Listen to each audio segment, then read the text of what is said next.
افتاح اور افرائیمی۔ تب افرائیم کے لوگ جمع ہو کر شمال کی طرف گئے اور افتاح سے کہنے لگے کہ جب تو بنی امون سے جنگ کرنے کو گیا تو ہم کو ساتھ چلنے کو کیوں نہ بلوایا؟ سو ہم تیرے گھر کو تجھ سمیت جلائیں گے۔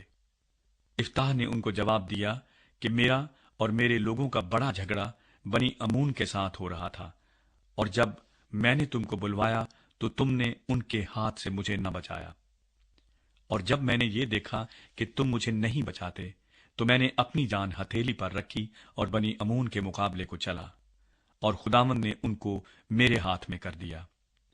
پس تم آج کے دن مجھ سے لڑنے کو میرے پاس کیوں چلے آئے؟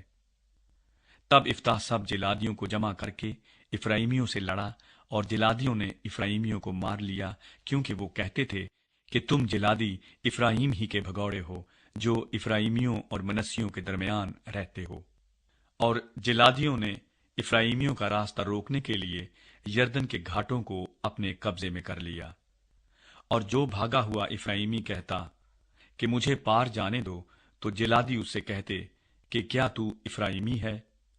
اگر وہ جواب دیتا نہیں تو وہ اس سے کہتے شبلت تو بول، تو وہ سبلت کہتا، کیونکہ اس سے اس کا صحیح تلفظ نہیں ہو سکتا تھا۔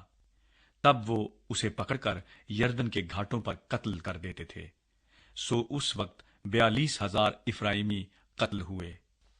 اور افتاح 6 برس تک بنی اسرائیل کا قاضی رہا۔ پھر جلادی افتاح نے وفات پائی اور جلاد کے شہروں میں سے ایک میں دفن ہوا۔ ابسان، ایلون اور ابدون۔ اس کے بعد بیت الحمی ابیسان اسرائیلیوں کا قاضی ہوا۔ اس کے 30 بیٹے تھے اور 30 بیٹیاں اس نے باہر بیاہ دیں، اور باہر سے اپنے بیٹوں کے لیے 30 بیٹیاں لے آیا۔ وہ 7 برس تک اسرائیلیوں کا قاضی رہا۔ اور ابسان مر گیا اور بیت الحم میں دفن ہوا۔ اور اس کے بعد زبلونی ایلون اسرائیل کا قاضی ہوا، اور وہ 10 برس اسرائیل کا قاضی رہا۔ اور زبلونی ایلون مر گیا اور ایالون میں جو زبلون کے ملک میں ہے دفن ہوا۔